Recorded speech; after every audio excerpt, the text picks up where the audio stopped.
Hi అండి, అందరికీ నమస్కారం అండి. ఫ్రెండ్స్, మనకి ఇప్పుడిప్పుడే మరొక బ్రేకింగ్ న్యూస్ అప్డేట్ అయితే రావడం జరిగిందండి. అది కూడా ఈపీఎఫ్ఓ ఖాతాదారులకు అలర్ట్, ఈ సర్వీసులు నిలిపివేత అంటూ ఇప్పుడే మనకు ఒక బ్రేకింగ్ న్యూస్ అప్డేట్ అయితే రావడం జరిగిందండి. అయితే ఇందుకు సంబంధించిన పూర్తి వివరాలు అయితే మన వీడియోలో తెలుసుకుందామండి. వీడియో మాత్రం ఎక్కడా స్కిప్ చేయకుండా చూడండి ఫ్రెండ్స్, అప్పుడే మనకి పూర్తి సమాచారం అయితే తెలుస్తుంది. లేట్ చేయకుండా వివరాల్లోకి వెళ్ళిపోదాము.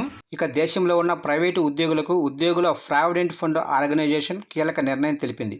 కోవిడ్-19 అడ్వాన్స్ సౌకర్యాన్ని తక్షణమే నిలిపివేస్తున్నట్లు ప్రకటించింది. ఇక కోవిడ్-19 మహమ్మారి ముప్పు తగ్గడంతో ఈపీఎఫ్ ఈ తాజా నిర్ణయం తీసుకుంది. ఇక ఇటీవల ఈపీఎఫ్ఓ రిలీజ్ చేసిన సర్క్యులర్ ప్రకారం కోవిడ్-19 అడ్వాన్స్ నిలిపివేత నిర్ణయం తక్షణ అమల్లోకి వస్తుందని ప్రకటించింది. ఈ నిర్ణయం మినహాయింపు పొందిన ట్రస్టులకు కూడా వర్తిస్తుందని పేర్కొన్నారు. ఈ నేపథ్యంలో ఈపీఎఫ్ఓ నిర్ణయం గురించి వివరాలను తెలుసుకుందాము.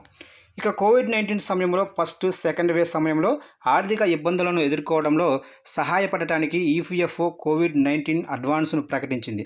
ఇక రెండో వేవ్ అడ్వాన్స్ మే 31, 2021 నుంచి అందుబాటులో ఉంది. అలాగే ప్రధానమంత్రి గరీబ్ కళ్యాణ్ యోజన కింద ఈపీఎఫ్ ఖాతాల నుంచి డబ్బును ఉపసంహరించుకునే నిబంధనను మొదట మార్చి 2020లో ప్రవేశపెట్టారు. ఇక జూన్ 2021లో ఈపీఎఫ్ సభ్యులు కోవిడ్-19 సంబంధిత ఆర్థిక అత్యవసర పరిస్థితులను ఎదుర్కోవడానికి రెండవ నాన్ రీఫండబుల్ అడ్వాన్స్ పొందవచ్చని కార్మిక మంత్రిత్వ శాఖ ప్రకటించింది. మొదట్లో కేవలం వన్ టైం అడ్వాన్స్ మాత్రమే అందుబాటులో ఉండేది. ఈపీఎఫ్ఓ సభ్యులు 3 నెలల ప్రాథమిక వేతనాలు మరియు డిఆర్ఎస్ అలవెన్స్ లేదా ఈపీఎఫ్ ఖాతాల అందుబాటులో ఉన్న మొత్తంలో 75% ఏది తక్కువైతే అది తిరిగి చెల్లించలేని మొత్తాన్ని ఉపసంహరించుకోవడానికి సభ్యులను అనుమతిస్తుంది.